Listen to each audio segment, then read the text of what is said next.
Welcome to Cooking from the Cave. I'm Chef Pete Truziak, and today I'm going to be showing you how to make some fennel pollen and honey ice cream. A little bit bizarre, but it tastes delicious. We're going to start off by infusing our fennel pollen, and we'll infuse it in 4 cups of heavy cream. This recipe will make roughly a little bit over a quart of ice cream, just to give you an idea on how much we're making. We're going to then infuse, and then we're going to add our fennel pollen. The fennel pollen has a very nice, very smooth licorice flavor or anise flavor, and the honey is going to give it a little sweetness. So we're going to add 1.5 teaspoons of fennel pollen and a 1/2 cup of honey. I'm using raw honey. You can use regular pasteurized honey if you'd like. So that's a 1/2 cup of the honey goes in here. And because of the consistency of the honey and the infusing of the fennel, we want to bring this heavy cream up to a boil. And the easiest thing to do is just get it in a good stainless steel pan, get it up to a boil as quickly as you possibly can. And I'm going to just periodically stir this because the honey will break down throughout the cooking process or the heating up process, but we want to just make sure there's none that's stuck to the bottom. We don't want to caramelize that honey. While I'm waiting for that to come up to a boil, I'm going to crack 3 eggs. These are 3 whole eggs. And I'm going to combine this with a 1/2 cup of regular sugar, as well as 1 cup of whole milk.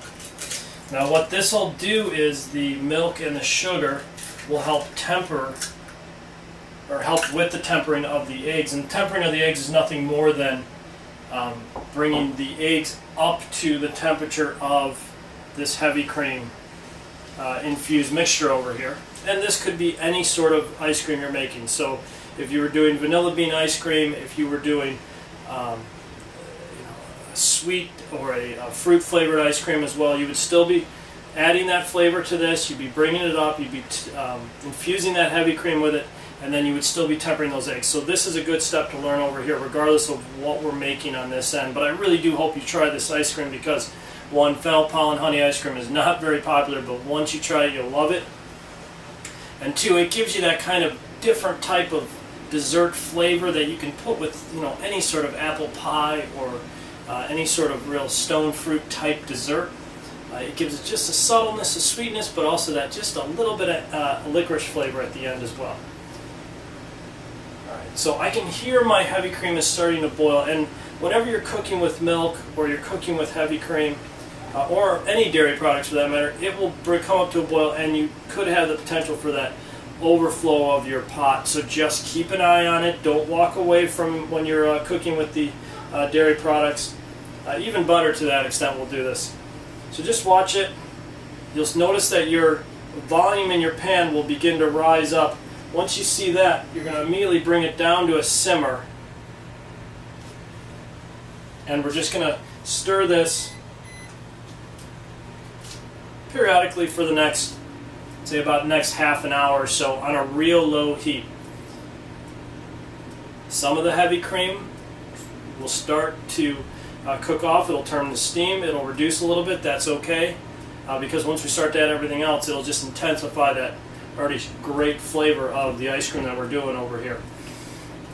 I talked about adding the milk. There's our 1 cup of milk. I'm also going to add to my hot cream mixture over here 1 teaspoon of vanilla paste. Vanilla paste is basically the vanilla seeds that are in the bean itself, mixed with a little bit of a flavorless gel. And you can pick it up at your spice houses, you can pick it up at your gourmet grocery stores. Same with the fennel pollen, you'd be buying them exactly at the same location. And again, you don't need a lot of this stuff. The vanilla paste almost will never go bad on you.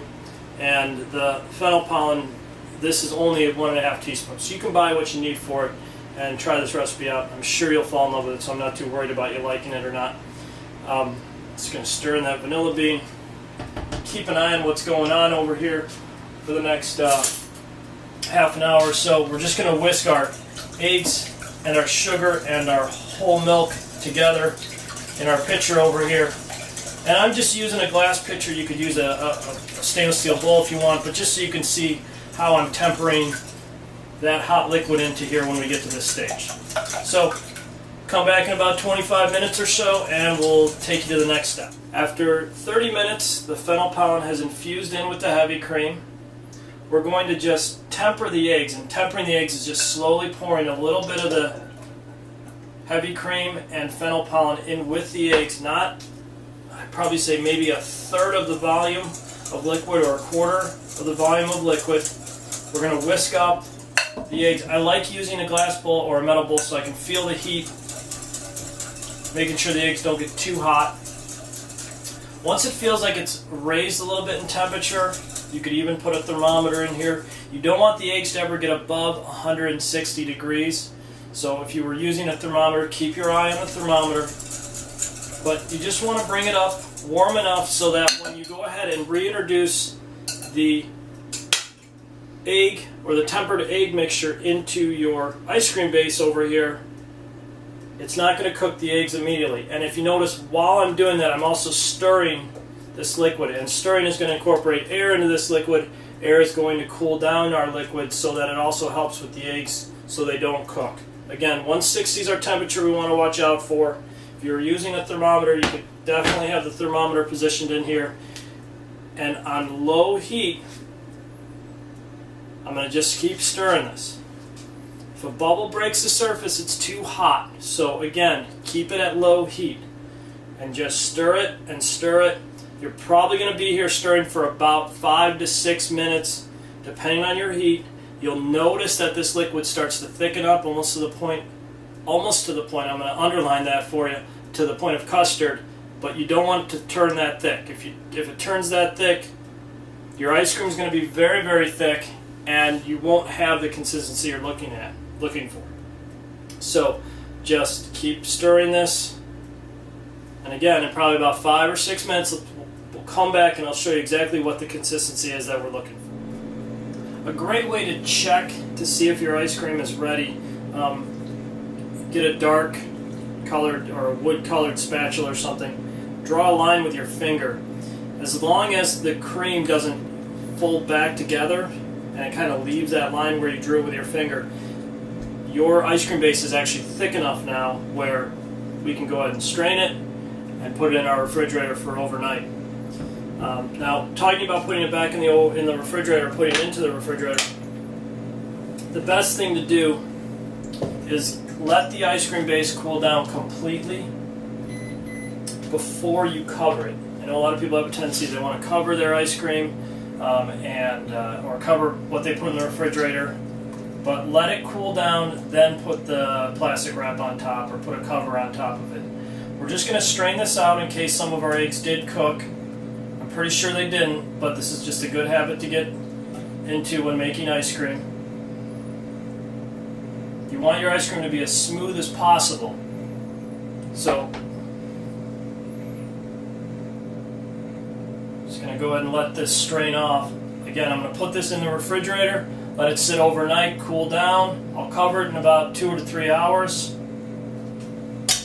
And with that being said, the other thing we have to get ready is our ice cream bowl. Our ice cream bowl is what's going to help freeze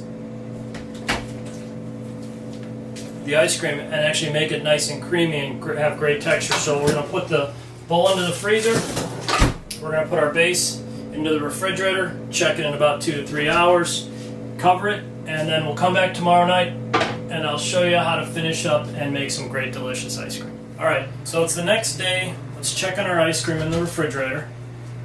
And also, let's pull out the ice cream bowl that we're going to mix the ice cream in.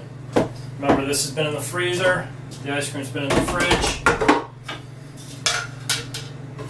I find the easiest thing is to, one, get the ice cream maker started, then pour your ice cream base into the bowl, and it's simple from there.